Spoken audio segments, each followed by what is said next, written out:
we are in Shinnston, West Virginia. To put two guys together that it's been 45 years, not since they seen each other, but since they teamed up.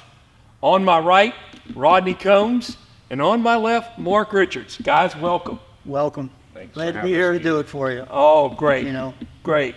It was a long run, a long time ago. Yes, no introduction needed, and we're going to bring you back to some time when racing was different, but it was great, and these two guys had set the mark for a lot of great racing. First of all, Rodney, let's talk about how you got started into racing. For some of the younger fans, how you got started. Sitting on my mom's lap on a 54 Ford station wagon, 3 years old, holding steering wheel. At 4, I moved her over. I got behind the wheel. And then 50 Studebaker pickup truck when I was 8 and 9. I run in the fields in Kentucky, the old country roads like I was moonshining. So that's how I learned to drive, between my mom and driving that old Studebaker truck. And then got to go on racetracks when I was 12 years old at Eldora with a modified. And then worked on until I was 17 years old. Came out of that Cincinnati area. Man, what a lot of great race car drivers. Well, Kentucky and Cincinnati, yes, there was. I mean, every pavement driver, dirt driver, I got to run with the best of them, being young and being able to 3 years on 68, 69, 70, I was a dirt driver. 71, they changed Tri-County Speedway from a dirt track to a pavement track within 1 week. And that's when I went to driving pavement. So all of a sudden, I drove pavement to 78. So I was fortunate to get in the Hall of Fame, being half my time on dirt, half my time on pavement. So that was sort of honor to get to do that, because my 40-something years wasn't all in dirt at all, pavement and dirt, So that's sort of how it went for me, working on them, and I got to start driving at 17 years old, Mark, let's hear your story. And I know it's just about the same story. You come from a racing family. We came from a racing family. My dad had cars back in the 50s. And when I came along, 1960, he had got out of racing, and he went broke racing, basically, him and my uncle had. And he didn't want me around race cars, but he would take me racing all the time. From the time I was a little kid, he actually did the work at Interstate 79 when they originally changed it into what was Interstate 79. And I was like 4 years old, running around in the pit, or running around there while he was doing the work. And I kind of got an interest, and then he started taking me to races. And we'd go to Morgantown, we'd go to Pensboro, we'd go to Heidelberg, which Heidelberg was asphalt. And what ended up being ironic about the Heidelberg thing, there's 2 green cars from Michigan would come in here, and they would win all the time. And, I'm just a kid up in the stands, like 10, 12 years old. And then my dad would say, you don't ever want to be around racing because you can't make a living in it. And there's been a lot of times I thought he was right. And, it's been tough to do that. But I thought I'll prove him wrong. And, my brother got an old car when I was like 13, and he brought it home, and he said, I want you to work on this race car. And the next thing I know, from that point on, I felt like racing's what I'm going to do. And I'm going to figure out how to race, how I can do this as my life. So my brother had a team, and we raced, and that's how I met Rodney. We was at Newport, Tennessee for the first NDRA race, and Morgan Shepherd was driving for us.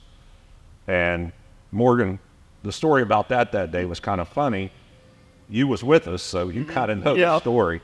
And Morgan said, I'm going to qualify this thing and get it in the top 2, because the top 2 didn't have to run a heat race. And he said, I'm going to go to South Boston and race a NASCAR race that night. Well, he was 3rd, so that put us in a spot that we needed a driver. He said, get someone to drive it, I'll come back and drive it tomorrow. Well, there's like 140 some cars there. It's hard to just find somebody to drive it. You come back tomorrow. You have to earn your way in. So a friend of ours, Doug Kennemer, got us kind of introduced to Rodney, and Doug made it because he was going to drive our car if he didn't make the race, and he made it. And they allowed us to attack that car on the tail of the last heat race, even though it was on the pole of the first heat. They let us put it on the tail of the last heat, and Rodney came over and drove it and drove up through there and made the race. And I think he might have won the heat race that night, the last. Yeah. You know? So it was pretty impressive. And Rodney got fired out of his other team, and my brother had to hire him. So I raced with Rodney with my brother's team for, I don't know, 3 or 4 months. And I think that was in 78, maybe 70. It was 78. Yeah. I think it was 78. Yeah. We raced my brother's team, and I got to know Rodney well. And at that time, I was building cars over in Shinston. And Rodney had a deal. Whenever he left my brother's deal, he went back on it, like out on his own with another team, and he ended up with Ed Howe. Those 2 green cars that I was talking about at Heidelberg was Ed Howe and Tommy Meyer. And anyhow, I called Rodney whenever Jim Stacy bought my brother's team, and I said, hey, we need a driver. And he said, well, we'd have to run Howe cars. And I said, that's fine. So the ironic thing to all that was I'm 19 years old and basically crew chiefing Ed Howe's house car deal on dirt, you know, with Rodney driving it. So that was kind of the progression to get us up to where Rodney and I started racing together back in 1979. Yeah. Rodney, let's go back to Newport, Tennessee. You're driving for Bobby Paul, P1 car. What a history it had. Yeah. You were driving Bobby Paul's asphalt car. You were running asphalt at Indianapolis Raceway Park. Yep. So you guys decide to go down to this dirt race with a heavy asphalt car, not really made for dirt racing.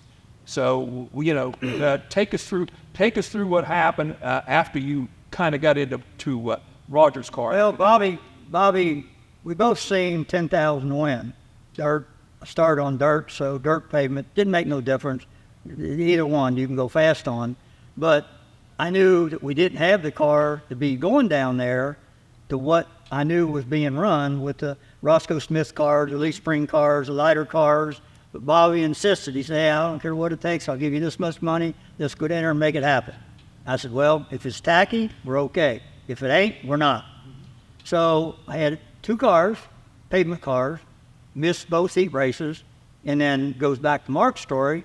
Here come them to jump in which I heard it was Roscoe Smith car, and that's what was the best at the time. And I jumped right on it. Well, when I come in, after making in that, I guess he thought I was laying down with his cars. So I got hard and fired. The only time I ever got fired out of the fire, Bobby Paul, pavement car, on dirt. But I got hard, so I got hard and fired in 5 minutes. So the rest of Mark and I got together with Roger in that car. Everywhere we went fast. Yeah. We set so many track records. Tennessee, Bowles Gap, first one in the 11s or 12s. We just was fast with the Cal City recap tires, I think it was, if I remember. Oh, yeah. Yellow dots. Yeah. But that's how we got together. But yeah, that was the first time I got hard and fired. Because we was running pavement, but 10,000 win, a dirt race, like, okay, that's right up our alley. But and I didn't go back to running pavement. I went back to running dirt.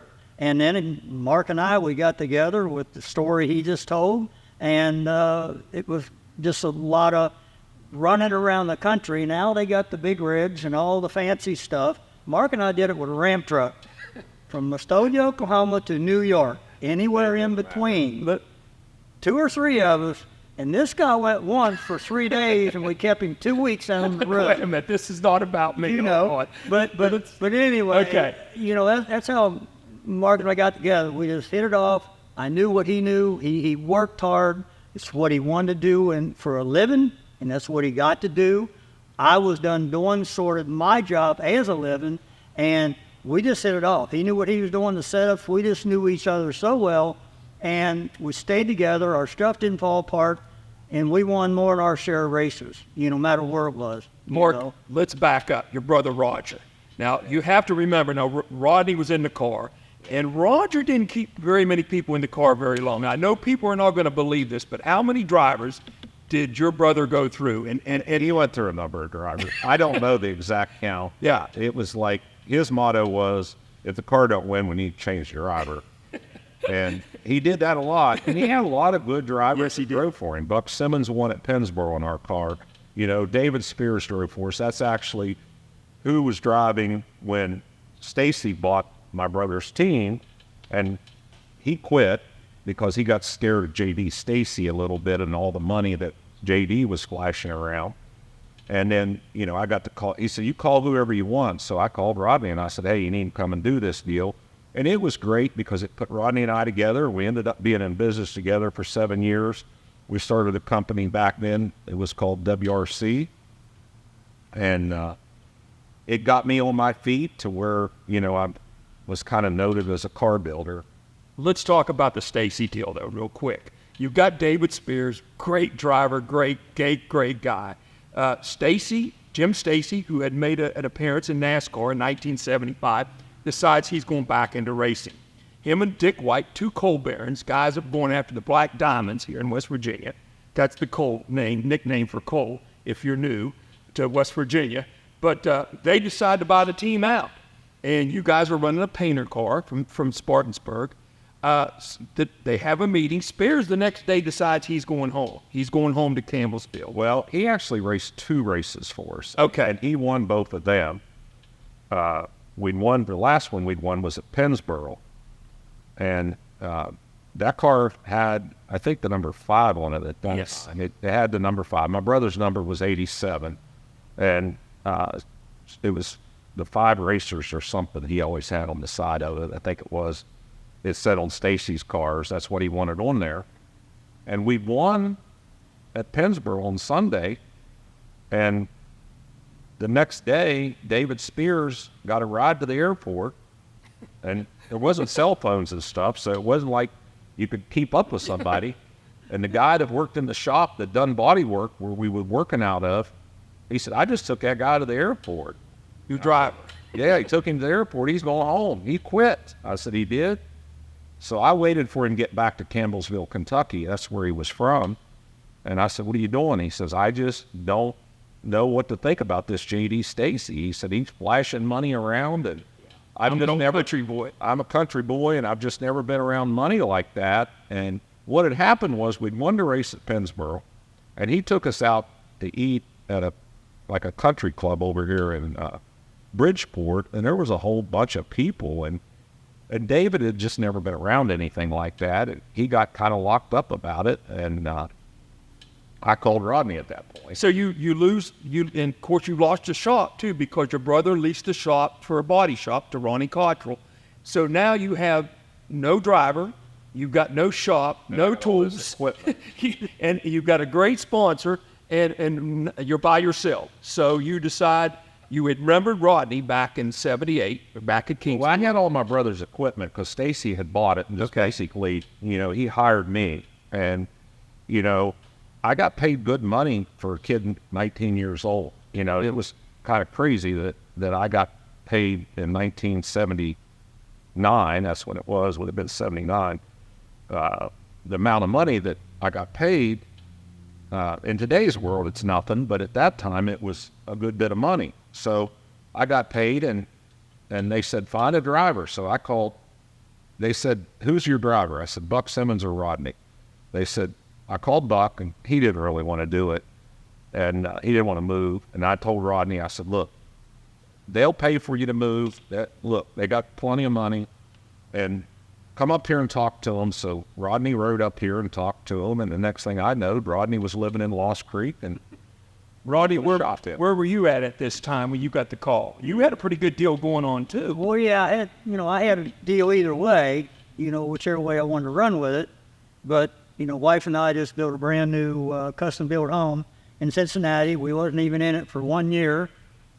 Mark calls with this offer, with the equipment, with him, with my brother-in-law, went with it. Mark said, that's fine. Sunny Goat comes with it. And I just had to somehow let my wife know we need to move to West Virginia in the mountains. So, I had to go through that a little bit, but she was willing. She knew that's what I wanted. That's what I was doing. She went to work in the 70s to let me race for a living. I got to race for a living in 73, you know, with Stroh's backing and everything with a pavement deal. So I was very lucky with that. But then I was back in dirt. I wanted to do the dirt thing. It was more money. And in between that, in the 80s, I was running some NASCAR races and then doing this stuff with Mark and Australia, and had a lot of... Yeah, you were with Ed, though, at this time. Ed Howe. Yeah. Ed was my deal. I could carry it wherever I wanted to, and prototype. We had free motors. We had free everything. But putting together with Mark and with Sonny, with what was set up with Jim and Dick, at the time, it was really, nobody had that kind of deal, period. I did on the pavement. Walking in the dirt, I really at first didn't. I had all the stuff, but you still got to have a guy that makes them go fast, that works on them.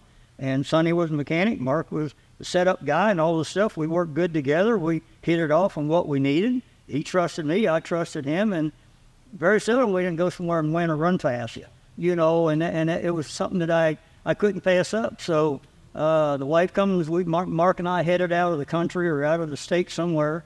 Back in the day, his girlfriend, Sue, come up here and looked around, and where I told him not to make sure, didn't take her to it, was the farmhouse, 35 acres, old run-down 1880 farmhouse. So that's the first place she took her. Well, she redid that farmhouse, and the rest is history. Yes. But I love West Virginia. You just had the best people, the people we got to help, and the guys that didn't have a lot. Mark and I and myself, you know, with the deals we got, they got stuff a lot cheaper because they couldn't afford stuff. Yeah. And helping guys like the Timmy Hitch, the Mike Balzano, the Steve Schaefers, so many of them, Mark and I helped. And I mean, that was some street stocks for semi-late. So West Virginia was more than that to me, helping people and getting with Mark and our business, and wherever we went, we won races. So you stayed with Ed Howe back to 79. You stayed with Ed. That was my deal to run with. Ed's car and converted into. Of course, Ed had beautiful cars. We all know that. Ed did a lot of detail work. Back up to that green car, I think it was 73. I was the first one, Tri-County Speedway, to split him and Tom Mara. About one beat them both at Tri-County Speedway on the pavement. That's when I was running pavement. And somehow Tom got by me, Ed didn't. And then Ed come down after that race and asked the owner, did anybody get hurt in his car? I mean, it was just a homemade car, run on pavement. And we met in that. Well, he had two cars, him and Tom Marr. He had Bob Seneca got the third Howe car. I got the fourth one back in 73. And if you didn't have one, you didn't do shit on pavement. So Ed and I hit it off that long ago. And when it come to this deal here, with me and Herb, what they wanted to do and help them in that stuff, you know, it was just like a deal, quote unquote, deal made in heaven at the time for taking care of me, taking care of Sonny, whatever we wanted. It was open book, whatever Mark wanted, whatever I wanted. There was nobody had a deal like that. Mark, so you got Rodney in Cincinnati before he moves. You're by yourself. You got money. You got no help. You're in a little one-store garage. You got a guy named Ronnie Cottrell, they called Cockroach. He comes over after work and helps you to build the car. You meet Rodney and Sonny, and wherever you're racing at that time, you were by yourself going up and down the road, loading, unloading the car, basically doing everything yourself. You look today and you see what's going on. I'm sure you had to tell that story, and some of these young drivers have to shake their heads that what you guys did with not no. I mean, I got to tell you, these young guys today, they have no idea. They have no idea what it took and what we did and how we did it. Funny story, this year at Brunswick, this guy, older guy, walks up to, when I say older, we're older, so this guy's probably in his 60s, and he walks up to me.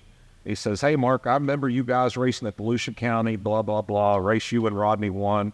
Yeah. He said, "You know, I haven't been to races in 25 years. And I said, "Yeah." He said, "What's happened to this pit area?" And I said, "What do you mean what happened to this pit area?" He said, "All these drivers look like prima donnas." He said, "You guys were dirty work." He said, "Nobody today is working like that." I said, "Well, times have changed." And, you know, back in those days when I got with Rodney, and Rodney can verify this, I tell this story and people don't believe it. We would go 3-4 days and not sleep. I mean, you know, if we had to build a car, we built the car, you know, and we wouldn't stop until it was done. And then we'd take it racing that weekend. Like, there was many weeks that I was in Michigan, up at Beaverton. I was up there building a car at Hal's because Rodney and I would sell the car we were racing, and that's how we got started in business. Neither one of us had any money. And we'd sell the car we were racing, and then I'd drive back to Michigan and take Sonny, Rodney's brother-in-law. Sometimes little Rodney would go with us, Rodney's son, and we'd go build a car and head right straight to the racetrack, you know. And Ed would tell people, walk in the shop, and he'd say, look at that car. This idiot's been working for 2 days. He don't even go to bed, you know. Look, I can't do it today. Yeah, I've got a whole crew of guys that takes care of this stuff because I couldn't do it that way today.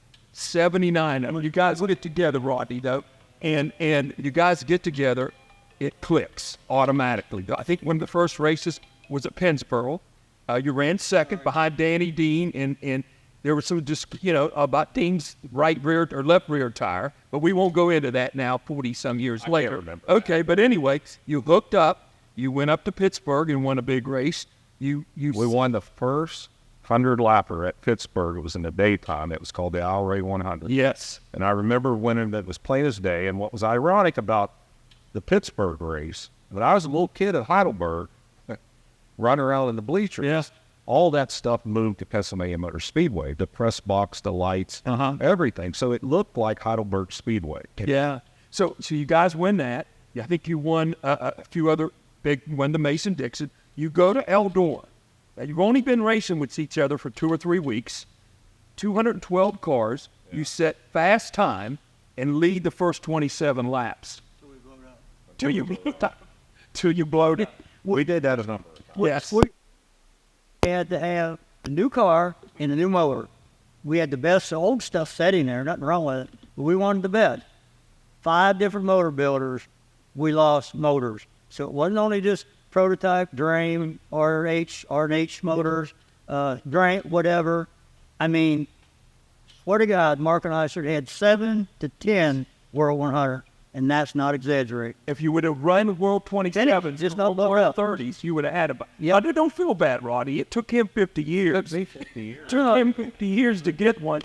So we won about every other thing in the world, but that was like 25 years. I remember one year, it was, I don't know, we were racing for Jim Earp, and he said, I'll buy you a new motor for Eldora. And I said, well, we're not putting it in until right before the beach.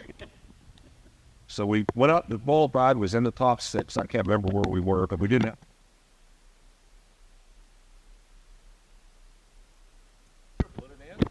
30 laps into the race, it blows up, he's leading the race. Yeah. I mean, it was like we could not get an engine. I always said he was too hard on engines. Wouldn't let it breathe. He wouldn't let it breathe. That's what your Roger You gotta let it breathe. You gotta let it breathe. Said, wouldn't let it breathe, but Rodney blew up.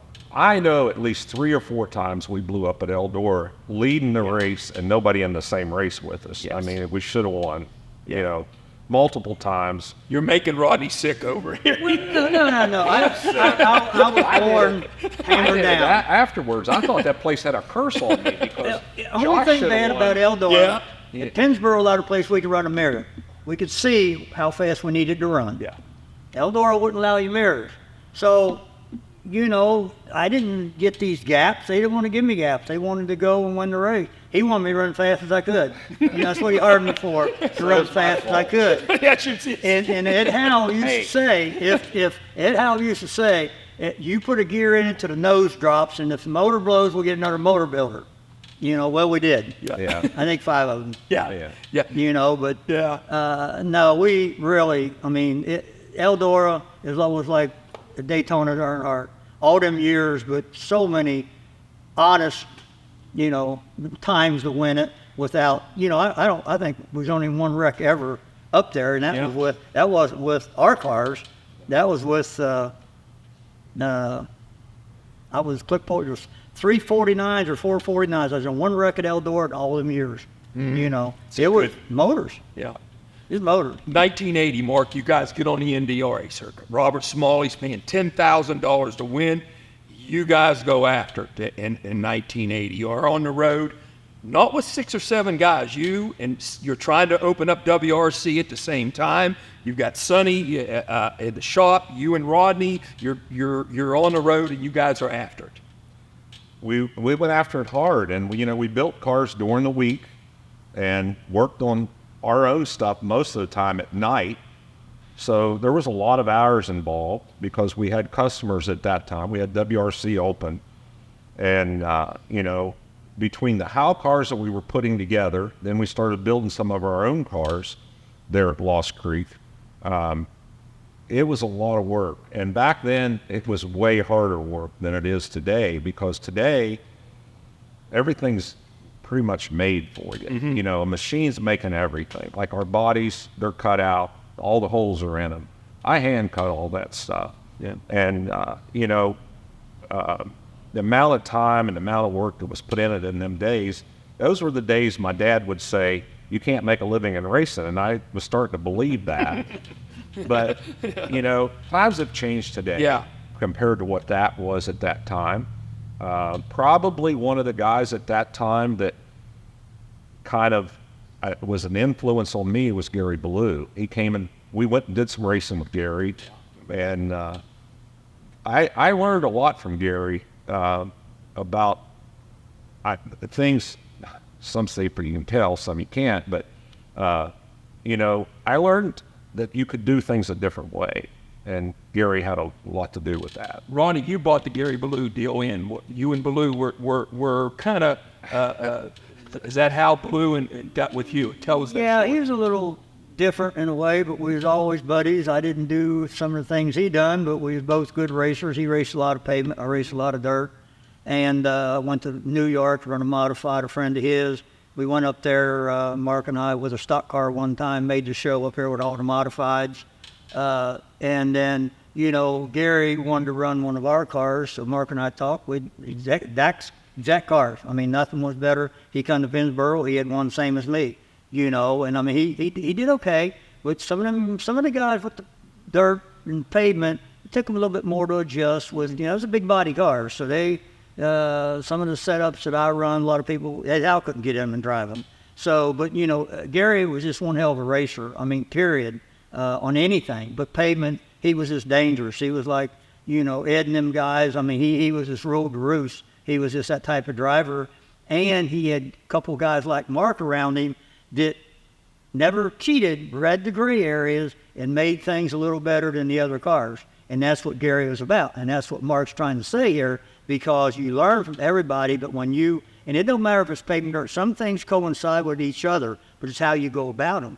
And a lot of things Mark and I did, we did a lot of stuff with the wind. Our car used to have running against the wind.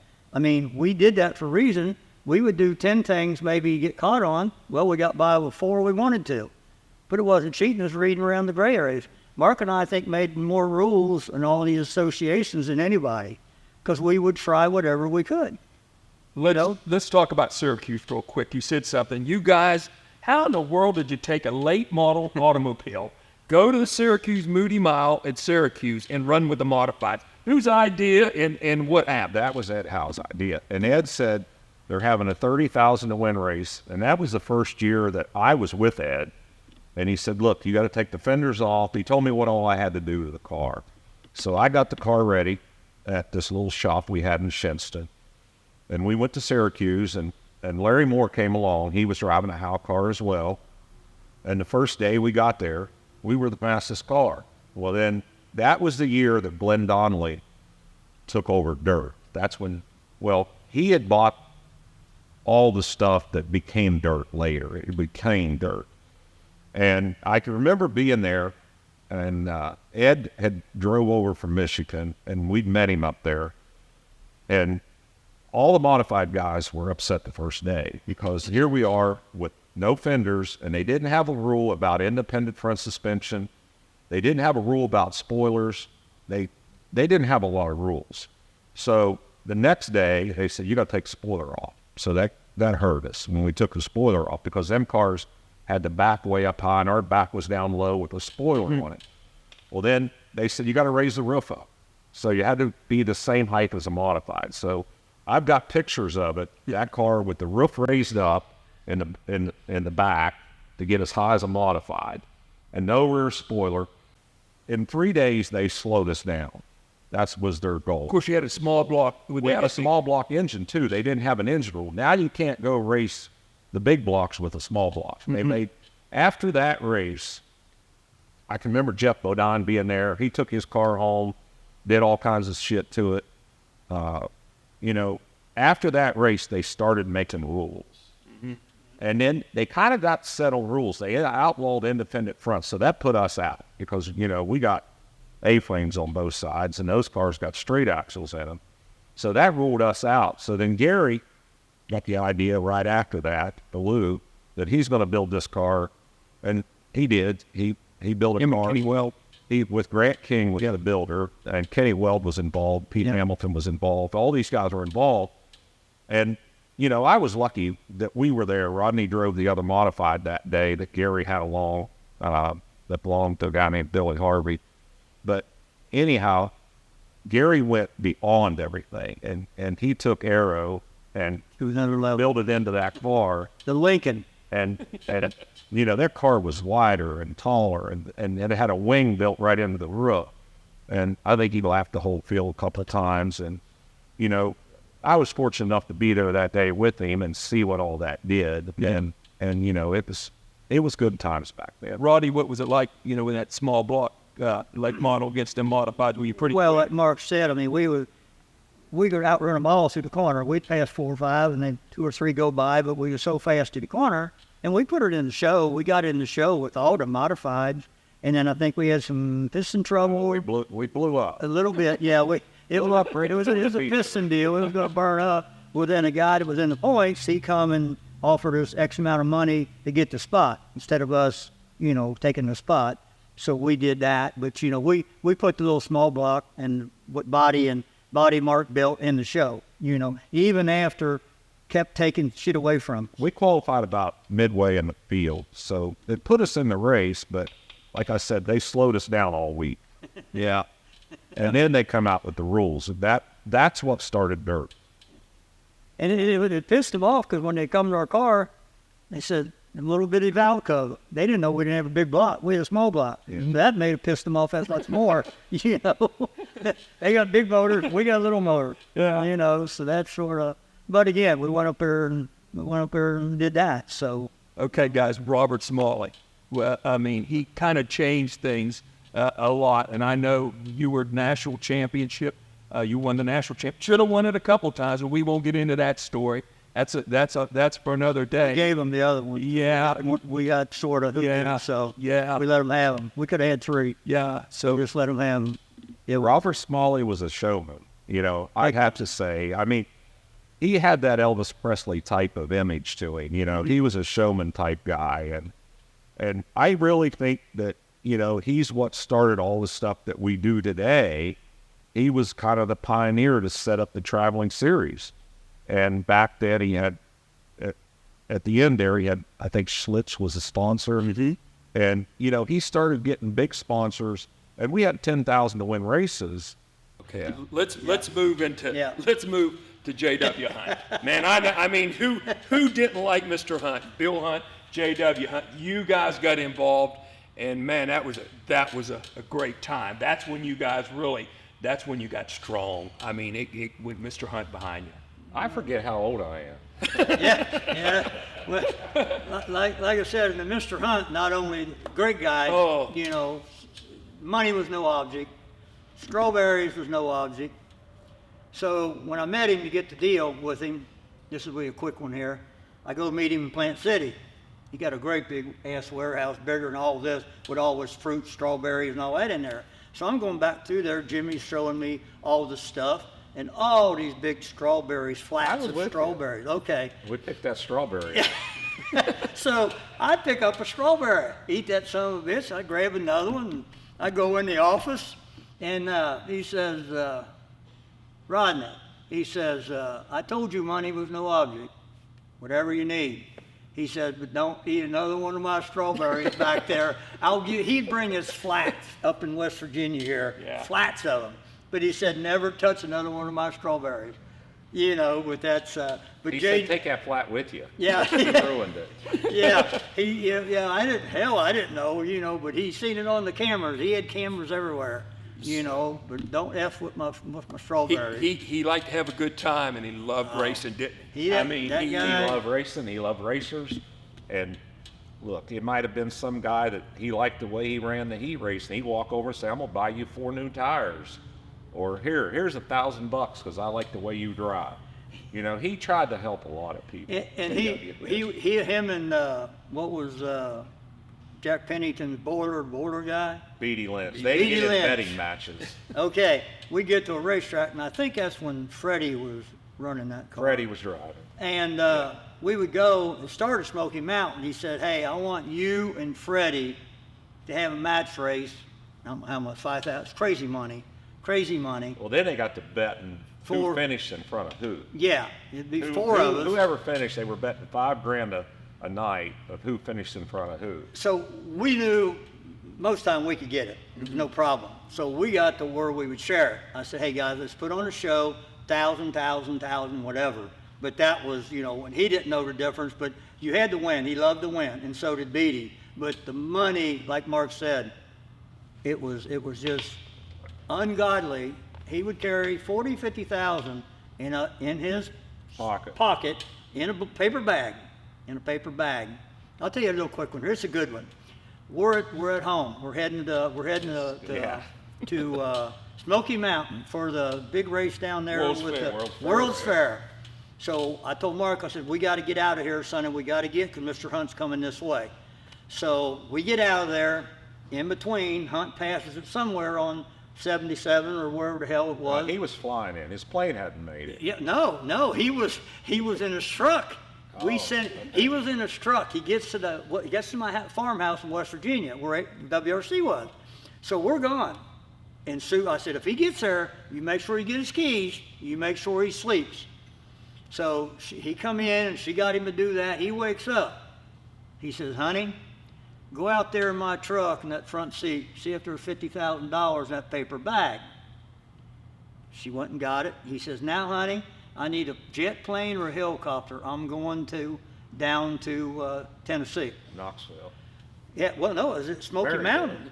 And we're standing there. I told Petey this earlier. We're there in the infield now. I think a little bit before the race was going to start and stuff. And I heard a helicopter. I told Mark, I said, guess who's in that? I guarantee you Mr. Hunt's in there. And this is a no-fly zone now because of the World's Fair. The captain, or what are you going to call him, the pilot of that helicopter, didn't want to land. He knew it. Mr. Hunt grabbed him around his neck. He says, you're going to land or we're going down together. That son of a bitch landed. Dust was everywhere, but he got there. Yeah, he was a great guy. Oh my God. He loved to talk racing, and he was sensational. Loved racing. Oh, there was just nobody like him in that respect. He was a great sponsor. I mean, like I said, he helped a lot of people. Like he did that with helped Jackie and us. a lot of NASCAR. He helped Charlie Swartz a lot. Yeah. But he helped everybody. Oh, yeah. It wasn't like, you know, Joe. I remember one night he gave Joe Meadows. You know, he walked over and gave him $1,000 because he liked the way he raced. Yeah. You know, he just liked. And then Mr. Hunt was also with David Pearson and Rich Lindley, and I mean, he also came from the Blacktop area. Yeah. It's 83. Things are great. I mean, it's at 1983. You're running with NDRA. 1984. It's stars. It's the all stars. There's a lot of money on tap. Everywhere you go, you turn. There's money. The competition is great. 5 or 6, 7 different chassis, custom, Rayburn, you guys, Manuel Zavakis, you name it. Everybody's got motors are different. Wedge cars, but things are coming to an end. The wedge cars are going to end in a year or two. That was because of Bob Member. Bob Member in 1984 ended the wedge car. UMP. And everybody thought that he was crazy, but he actually saved late model racing if you look back at it, because the wedge car thing we couldn't keep motors in. I mean, everybody was blowing motors up because it took all the motor you had. Especially Rodney. Well, Rodney blew a few up. But everybody was blowing them up because you could run wide open back in those days with those cars. And then when Charlie showed up with that cheese wedge car at Pensboro, that's when they realized that they really had to do something to make the body smaller, because where the problem was in the Midwest, and that's where UMP's strong still today. But Bob Member made it strong because he made the rules to where it was a universal set of rules instead of all this crazy stuff that we were building. And the engine didn't have to be as good. And, you know, he's, like I said, Bob Member's the guy I think that really saved us from ourselves. And we're almost to that point today that we almost need a Bob Member intervention. And, you know, what we got today isn't a wedge car, but the attitude and everything that the car runs into, everything, it's hard to race today because of the air and everything that's messed up from the car that's in front, and the car that's in front of the next car. That car is wiping the passing out, and everybody says it's the air, it's the air. Look, it is the air, but it's the attitude of the car that's causing it. This body's no bigger than it was 10 years ago. We're still using the same size sheet metal. I've got one of Josh's old cars from 2003 up in the other building. It actually has a bigger body than what the car is we race today.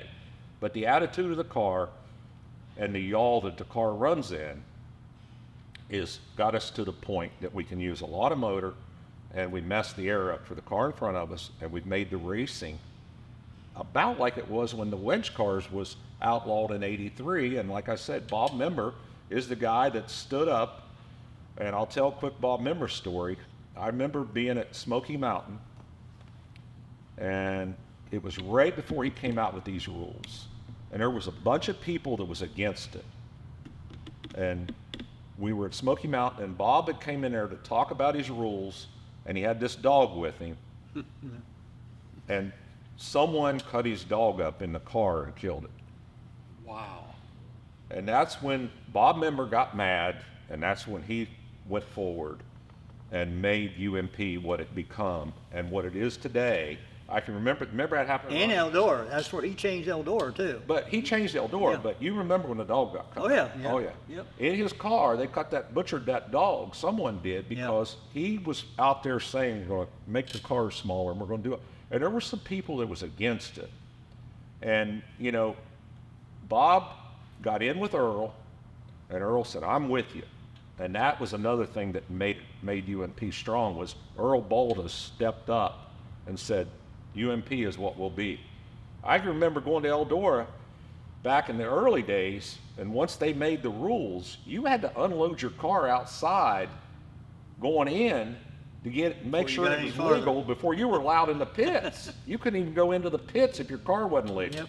But they made sure, man, you was beating your bodies in and getting your car legal before you was even allowed to go into the pit area.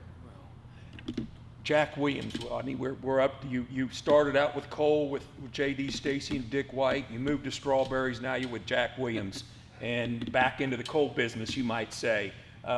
You guys had a pretty long term with him, didn't you? Well, Jack Williams and Mike Fagus, they was both in the Coles too, individuals, his own thing, and they was good guys, you know, and they had money at the time when the coal was good, if not. But they both did what they said, and Mark and I did what we said, and we won for them. And I mean, it was good to always have. We always had somebody in our hip pocket that we could go on to next to next to next. A lot of people didn't have that, and I mean, a lot of people didn't get the sponsors that Mark and I got, you know, and a lot of them was coal miners. You know, I mean, they all was except J.D. Back in those days, the coal business helped us a bunch. Oh, big time. Because coal was big, you know, Yep. around here at that time. Yep. Yeah.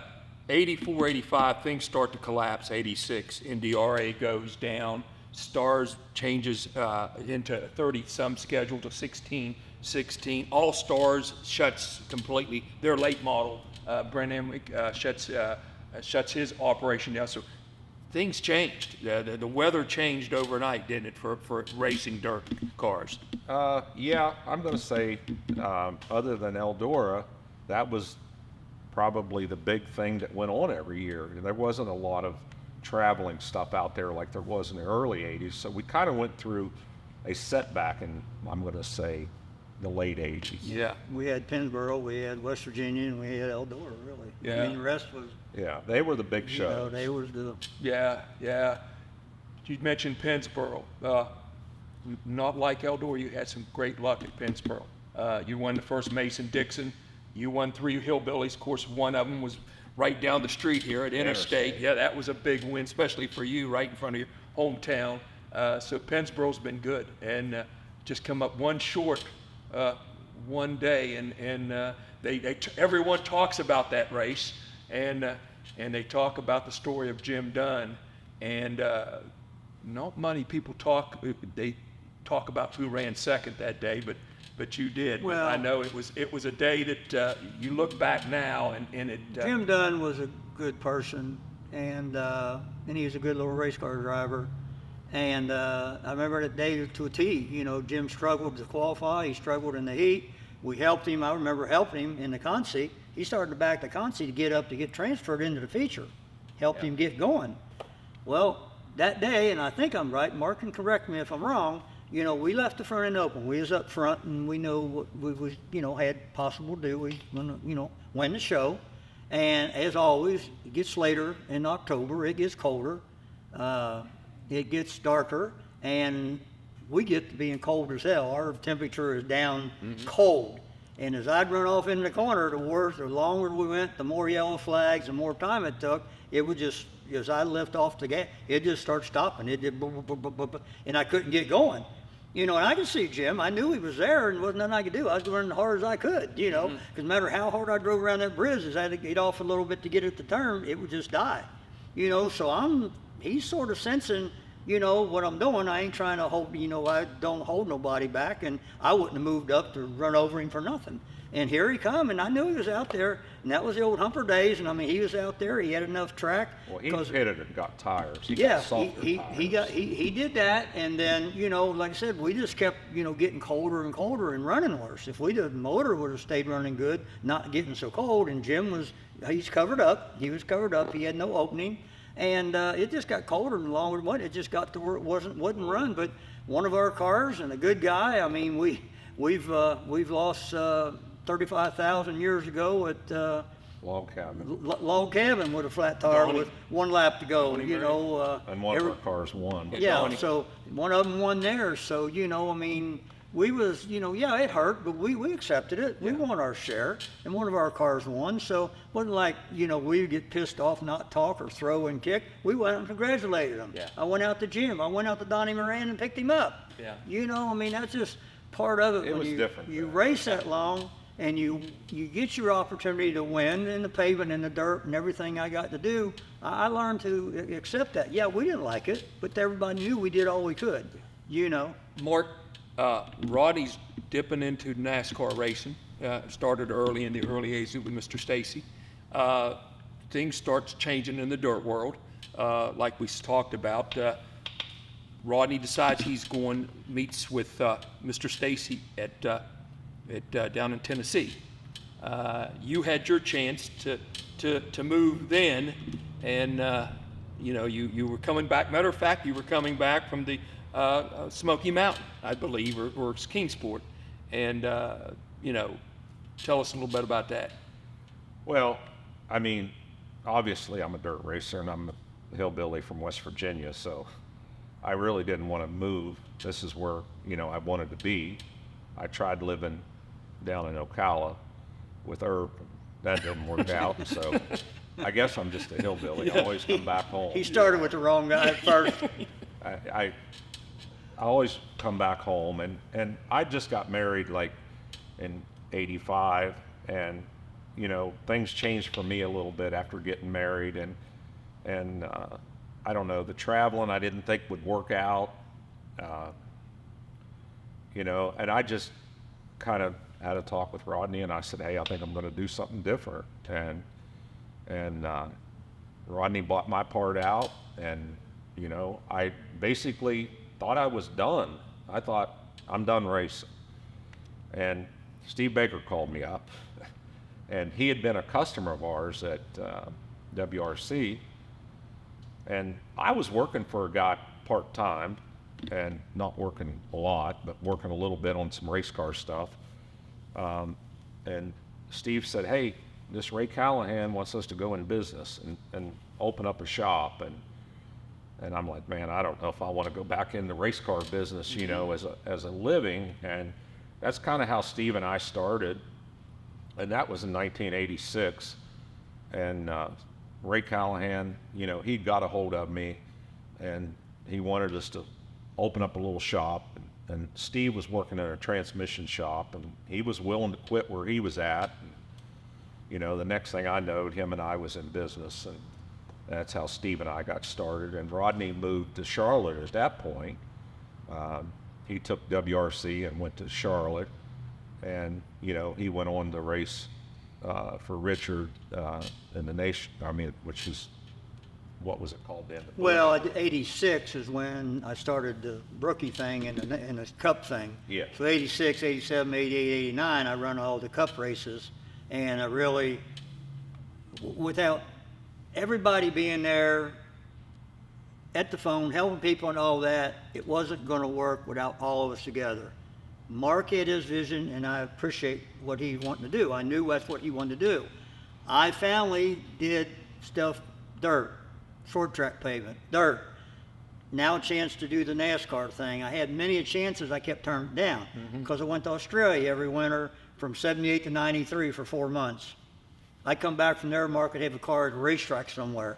You know, I come right back. I was racing year round. Most of the time he flew into the track. Yeah, I flew into Brunswick or wherever the hell it was, Savannah, different wherever. places. I'd fly in from Australia, right in from racing there to racing here and not stopping. I mean, you know, if, Yeah. 12 months out of the year I raced. Yeah. And they would have stuff ready.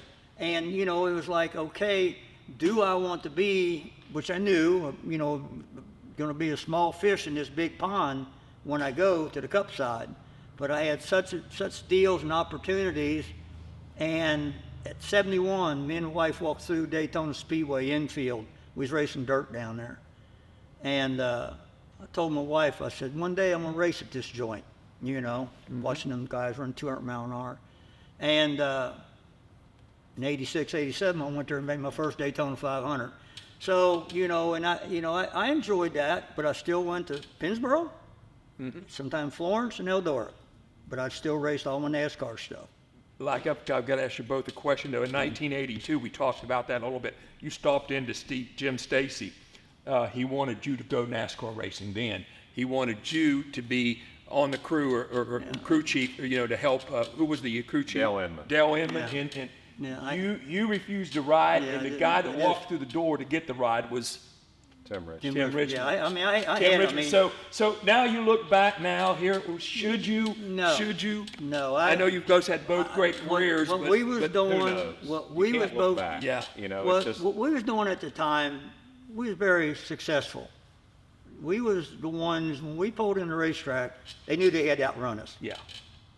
And then when it got farther and I got more into I ran Atlanta race in 83, Michigan race in 84. So it sort of got me, you know, teasing me. And then here come 86, want me to run the rookie thing. And then 87, 88, 89, and then I walked away from it again. And I went back to dirt. And then here come Richard, was it 93 through 98, 99, the Bush deal and the trucks, you know, and the driving schools and pay on that. And I was still doing Australia to 93. And it was just like too much going on. And I think at 96, 7, 8, whenever the hell what's through there, I sold everything. I get tired of people and the phone out. Everybody, it was either Mark or I, and I mean, everybody was at us. And then when I got into that with the driving school and the Bush team, the truck team, I mean, there wasn't enough of me. There's only one guy, you know. Yeah. And I run a million miles around Charlotte Motor Speedway with the driving school because you couldn't trust people to do how we was doing it. So I just had so much going on, and that was my choice to do what I did. Nothing that they tried to make a big deal out of me and Mark. I went back there and about won in a V6 car at Interstate, Yeah. you know. So, you know, they're trying to put me and him still talk so much on the phone. 2 hours.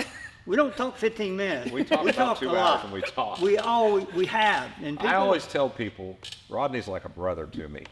And, you know, He said he was like a father to you, and he did a bad job of raising you, I can tell you.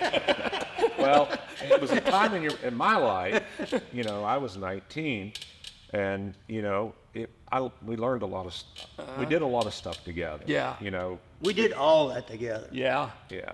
The first year that I was with Rodney with the Stacy deal, and Charlie ended up talking Dick White and Stacy out of one of the cars that Rodney had been driving, and it was that painter car that we had. Yeah. And actually, Barry Wright had actually welded on that car because Barry Wright worked for Fred Painter at that time. Mm-hmm. And anyhow, Charlie said, "I'll be up there to help you get the car ready and all that stuff." And he never came. I got everything ready by myself, and I had Rodney's car ready, and I had Charlie's car ready, and I had all these parts, and we're going to take a U-Haul with a trailer and go to California in 1979.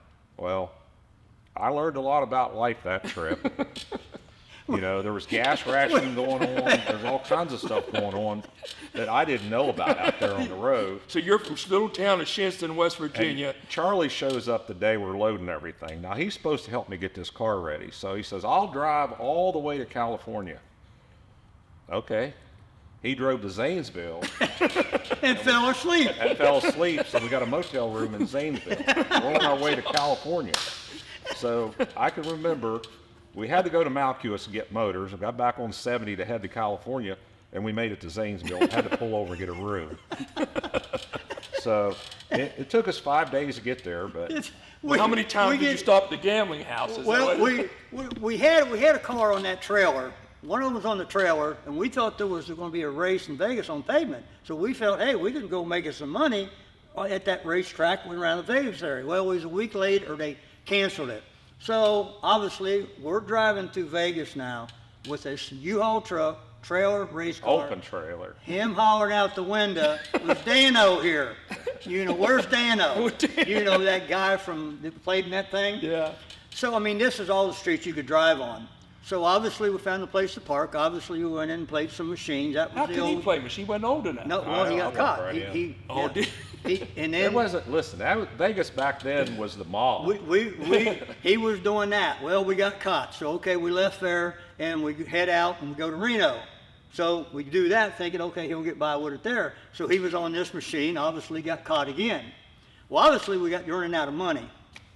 I always kept $100 hidden in my billfold just in case we'd get in trouble to get us to California, because we was Reno. So we leave there, and not a whole lot of money. I think we got to my $100. So we're going through there. We got down way down there, almost this side of San Francisco. Got a motel room. Swartz wanted to drive again. You know, he slept all night. He goes out of the motel, straight out of this driveway, down, up. Well, the trailer breaks the hitch. Car's sitting in the street, and Charlie's still driving. We're trying to get him to frickin' stop because the car was in the middle We're of like, the street. Charlie, we ain't got no trailer. You know? So then we had to get a guy, was very nice, paid him to weld the hitch up and that. Well, we looked at our money. I said, boys, we got to get an extra large pizza, cut it in squares so we think we got a lot to eat because we don't have no more money to get to where we got to deliver these cars. Sacramento. And that was the gospel. Oh, man. But Charlie drove very little. And then we were going out there. He thought he'd seen a scale house in the middle of the road or something. He got to seeing stuff. He got to hallucinate. Stopping, yeah. He got to stop middle of the expressway. There's a building in front of me. There ain't no building. I woke Rodney up. Rodney was asleep, and I kicked him. I said, "Hey, this guy's hallucinating over here." And Charlie, short as hell, he's up here at the steering wheel. Well, Mark's got his legs, you know, every which way because he ain't got no room. He's in the dashboard with his legs, you know, and Charlie's up here. So, I mean, how we made it, but he's right. 4 or 5 days, but we made it, and we got to eat So you pizza. didn't need to go to Australia any farther. That was enough with these that guys. truck- I was glad to get back home. That U-Haul truck, it was smoking so bad because we got going down these hills, and I'd knock that some bitch out of gear and just let her haul, and that old drive shaft, ding, ding, ding, ding, ding, ding, you know, because we wanted to get there. How it didn't blow up, it was smoking. It was like a Beverly Hillbillies with 3 guys. I mean, We unhooked the governor because it had a governor on it. Yeah. So we got that unhooked so it'd run wide open. Yeah. So Oh it my was God. junk by the time we got to California. Yeah. And we don't know. We didn't But even. there was we didn't- gas rationing going on, and I can remember we had like 6 or 8 jugs in the Yeah. back of the truck so we could drive at night. Yeah. to keep going. You know, we'd fill up right about 6 o'clock because all the stations would shut down, and then we'd drive in the middle of the night. We'd fill up with gas out of the jugs, and then the next morning, about 6 o'clock, the stations would open back up. Yeah. Yeah. It I took us remember 5 days to get Yeah, I remember you guys had to take gas out of the race car. You'd run out of Yeah, run well, out we of had gas. it Yeah, figured we- out we could get there Yeah. with what little bit of money we had left, and we had a little bit of gas in the race car, so we knew we could get there. With But when we gas, got we knew it was we were okay. The broke. pizza, the eating, and like Mark said, back in the day there, when we'd stay up in 2 or 3 days and build them cars, we get going. We used to stop at a Wendy's. Well, when that was happening, we'd get crackers filled with gas, and if you didn't get back in that truck, you was left. We'd eat Lance crackers and get a drink and down the road. 3 days, no sleeping. You know, building them cars to get to the next Back race. in those days, I tell my guys all the time, they like to go to Waffle House. They want to go to Waffle House. I said, look, I swore Waffle House is off in the 80s. They're like, what? I said, look, that was the only place we could eat back in those days. If you wanted to eat in the middle of the night, that was the only thing that was open. Yeah. So we ate in a lot of Waffle Houses back in those 80s when we would travel a lot, and I swore Waffle Houses off. And if you got the one sandwich, if you didn't wash your hands, every time you ate the sandwich, your hands would be clean. Oh. You know, Oh, yeah.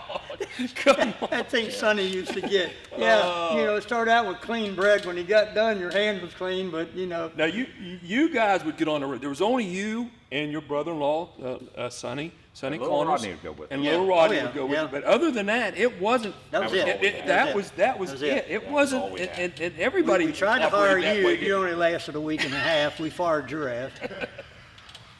Yeah, I was pretty bad. they were really desperate. They were desperate when they had to ask He me was to going go. for I think we was going for a Friday, Saturday. At Davenport. Yeah, I was just there the other day. Yeah, and Now, wait a minute. Now, let me tell the story. They said, you want to go to St. Clairsville, Ohio. We're going to run St. Clairsville and Sharon. I said, yeah. So I go. I don't take any clothes. All of a sudden, we leave St. Clairsville. We're going west on 70. I said, where are we going? Oh, we're going to go run Davenport, Iowa. Then we're going to go to Spring. I don't have any clothes. The only thing I got is my underwear that I got on, and they take me for a week. Now, that's Well, the the gospel. problem was we stayed another week and went to Cedar Rapids. that's Because right. we kept winning, and you know we Yeah. didn't want to leave. You could And race we ended up Tuesday, selling Thursday, the car out there Yeah. after we Fred won. Horn. and we come His back. boy's we, got a car here right now. Fred Horn's boy. Oh, yeah. yeah, He was we, just here. we come back, yesterday. pulled in West Virginia here, and we got the ramp truck, no car, no nothing. Our suitcases up on the thing. No, we had nothing but suitcases. Everything we sold, and had to go to work build He another. he won at Davenport that day, and I Yeah. remember I had you helping me change motor. We didn't even have Sonny with us. That was sad. And I remember Yeah, I had you helping me change motors because I had to put a motor in right before the race.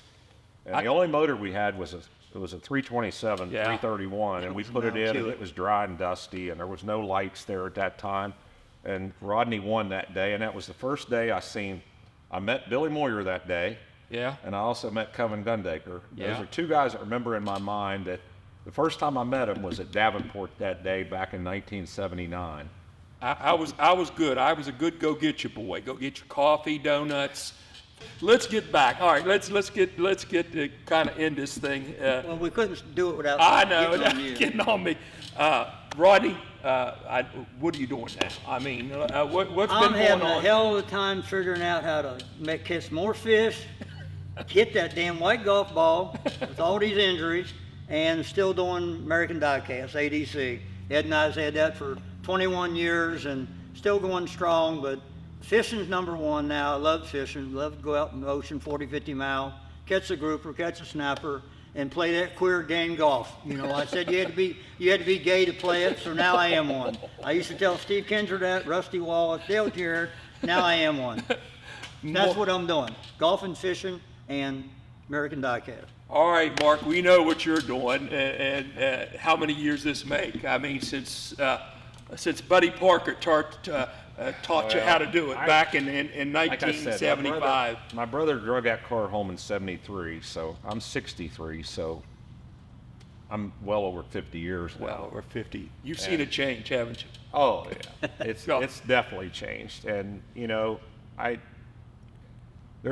it's good. The money's good, but it just takes a lot more money to do it. Yeah. So I've always said, no matter what it is, the more money they pay, the more money people's going to spend, and that's where we're at today. And it takes a lot to run a team like this, and it takes a lot of good sponsors, and I'm fortunate, to be able to have some sponsors. There's a car sitting over here on the side right now that was built in 2015, and it don't look no different than these other cars because I've been fortunate. I've been able to keep a lot of the sponsors with me over the years. Uh-huh.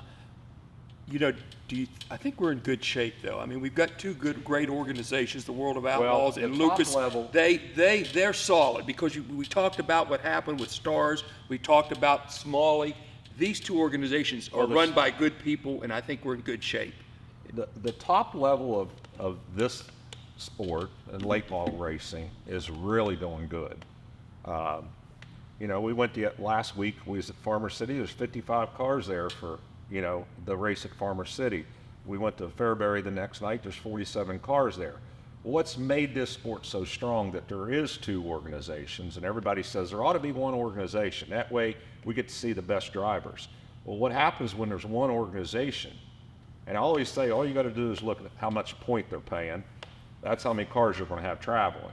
So if they're paying 12 spots or 14 spots, that's how many travelers you're going to have.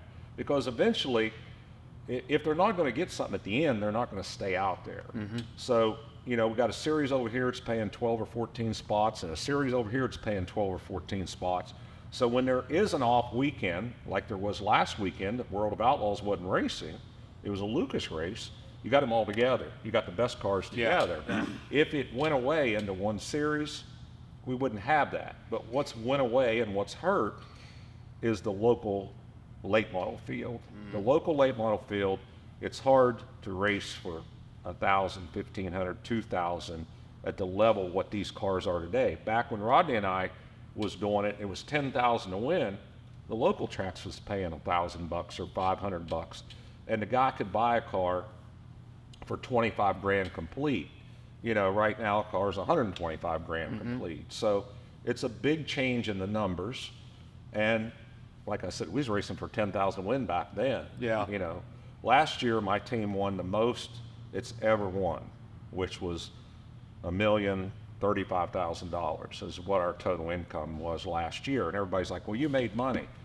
I didn't make money because 50% of that money's gone to the driver and the crew. So I end up with 500 grand, and it costs about 700 grand to run a team like this. So if it's not for the sponsors, we couldn't do it. And I couldn't justify doing it if I didn't have the sponsorship. Rodney, young kid, 22, 23 years old, making $300,000. That's pretty doggone unheard of, isn't it? I mean, that's what But kills like Mark me. said, just the But there's- amount they got in the cars and the amount they're still paying. This is what I'm going to say. Back in those days, those guys, like most of the guys racing in our day, they weren't making a lot of money. And the crew guys that were around the pit area, they weren't making a lot They of were money. volunteers. They were there because they loved The it. love. And what I see today is it's changed because it's not the same. It's more about the money than it is about the love of the sport. And, I'm just happy I got to see the good days of this business and the sport, Yeah. It's the guy that works all day in the Ford dealership or Chevrolet dealership, works all night on his race car and goes racing. Those guys are becoming scarce. They're becoming. Back in those days, a guy had a shop, had a race car, there would be 6 or 8 guys show up to help him work on it. Now these guys have a race car and you can't even hire help. You know what I mean? The help's gotten scarce because nobody wants to put in the amount of work that it takes to do this. Yeah. And now it's less than it's ever been. The biggest problem is the travel. The travel is, I'm going 200 nights a year, so it's a lot of travel. Yeah. Rodney, wish you were 21 years old again, or you're happy on the golf course? No, what I got to do, I don't look back. I don't look back at whatever I did. From a kid, as a kid, I wanted to be a race car driver. Got to do that. Got to do it for a living. Got to have business. Got to go to Australia, race NASCAR, make the Daytona 500 and stuff that you dream of as a race car driver. And to get to drive and be involved with guys like Richard Petty, Bobby Allison, AJ Foyt, get to race all them guys, Marty Robbins, I got to race that guy on NASCAR, and all the great dirt guys, and all the great guys like Ballou and Don Gregory's, and all the guys on the pavement. I mean, I got to do all that stuff before I even got to 1980. Really, I got to do so much, and then it just continued on. There's I no wouldn't trade. look back at No, nothing. I can period. see that right now. Period. I can All see the it. injuries, I told my wife, I said, I worry about it down the road. I run a 300-mile race at Charlotte, this taped up my chest all day, or with this taped up. Well, finally I got 2 new shoulders, a new hip, all back repaired. I am in great shape. You're ready to go. Yeah, I told Mark, get my name on here, and I could last. Get I'd be McCready the on, fast- and get I Rodney guarantee codes you- on. I guarantee you I could be fast. I'm Not going to that let him hot long. lap somewhere. I guarantee You you, hear I that? could go, huh? If you come around, he's gonna let you hot lap. He told me, and I guarantee 3 to 5 laps. I don't care if it's McCready or who in the hell it is. I can run as fast. It's just going to be for him 2 or 3 laps. That's I ain't it. going to be able to stay very long. No stamina. But I guarantee you, I'm not scared of jumping in a race car and going fast. Hey guys, it's been great. Get you guys back after 45 years. It really is. I tell you, how we met and what we got to do, what he got to do in life that he's doing, and he's doing it tough. I mean, it's a lot of work. I know what he's going through, and what I got to do, and stop at 50 years and retire, or 2010. Even 2010, my last 2 races, I got to go to the Dream and make the race, 120 cars. I went to Florence and made the Ralph Latham. And Mark's out there going like this at Eldora with one of his old cars that Don O'Neill didn't want to drive, and driving off to get in the show. That's great. In a concert. I remember that. That's And it's Mark. I'm saying, wait a minute now, who's he got behind me? But That's great. you don't forget how to do that. Like I say, I couldn't stay in there 10, 20 laps, but I could 3 to 5 laps. I'll run as fast as any of them out there. Well, you heard that here, race Yeah, fans. here we go, race fans. Hey, it's been great, I'm just guys. kidding, though. No, I'm not. It's been great. Glad to have you guys here, and No, I hope it's you great. enjoyed this. And definitely, we're going to have to make a part 2. But thanks for being here, and it's been here at Rocket Chassis, and it's been a great day. Thanks for being here, Rodney. We got tomorrow Mark, with thank them you. guys, and Thanks Katie, a lot. appreciate it, buddy. Known Thank you you. for a long time. Thank you, guys. And as always, All right. me and this guy did a lot.